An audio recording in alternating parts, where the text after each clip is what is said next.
Got a little build going on for the nephew. We removed the whole governor, as you can tell. I already tapped this hole right here. Just gotta put the screw in there, and that's a 7/16. We're also removing the governor with the stock carburetor. I know a lot of people say you can't remove the governor and run a stock carburetor, but yes you can. We're gonna show you how. We're also gonna install this Mod 2 cam on his stuff. Mod 2 and the regular one. And then we're also gonna install the flywheel as well. So just stay tuned for that and the startup for his bike right here. Just welded on a new plate right there. So we're gonna get this one going. We also took out the whole shaft to remove the governor gear that's not gonna be needed anymore. We'd like to do solid work out here. We also took off both washers from in there. Both washers right there. We're gonna tap the hole, the governor hole. This is the same one that taps the one on the top, but since we're gonna run the stock carburetor, we wanna keep that on there. So now take that one off. You can use one of the washers from in there to put it like this so it has a flat flush finish. And you wanna put some dab of Loctite on here. So I got a little dab of Loctite on there. We're gonna go ahead and put it where the governor used to go. And then the good thing about the governor hole is that it's self-tap, so you can just put the screw in there, make sure it's straight, and it'll self-tap on there. The bolt size is 1/4 by 20, 1 inch. And if you're wondering if 1 inch is too big, it's not. It fits perfectly in there. Sticks out just a little bit less than what the rod that's in there sticks out, but it'll be solid like that right there. And this guy right here is a 7/16 tap. And the bolt's also a 7/16 by 14 that goes in there, and I'll screw right on. Unfortunately, I only had a 2-inch available, but it's still gonna work as long as you don't have nothing in front of the block, which you shouldn't. It should be more than cleared. But you do want to use a 7/16 by 14 1 inch. This is a 2-inch, as you can see.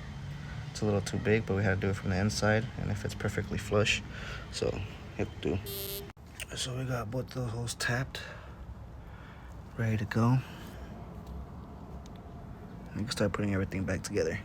Use flat piston in there. Some new rings.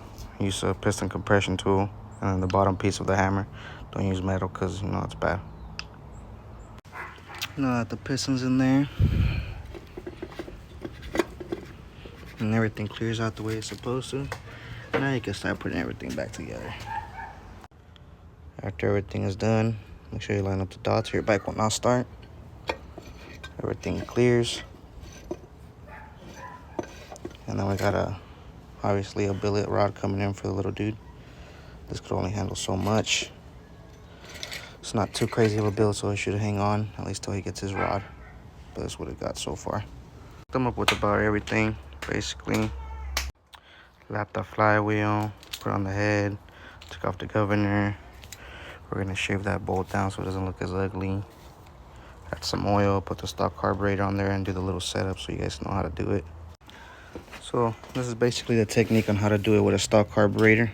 You leave this arm on, run a spring from this hole through the gas tank, and it's gonna have extra safety because of you clamp it down with this one, and you're gonna clamp it down with the gas tank as well. So when you engage throttle, when you go full throttle, so it's gonna go back, and this prevents it from going into your block so it doesn't blow up, and this makes it return throttle. So that's basically how you do it. Works every time. And the way you're gonna hook up the throttle, so you're gonna grab that little clamp that goes on the assembly up here. Get this little screw right here.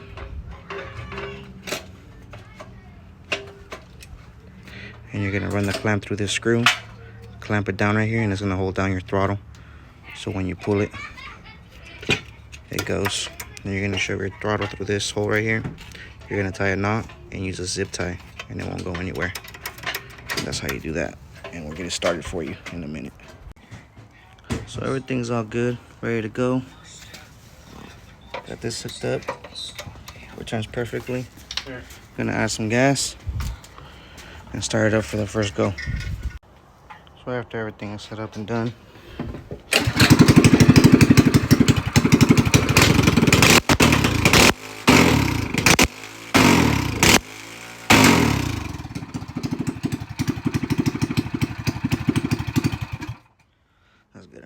about to do this shit on the concrete, but get the point. That's how you take off the governor with the stock carburetor still in there. As you can see, push forward, it goes back, so it won't blow up your engine. Don't do what I did and start it on concrete, but you get the point. It's all ready to go.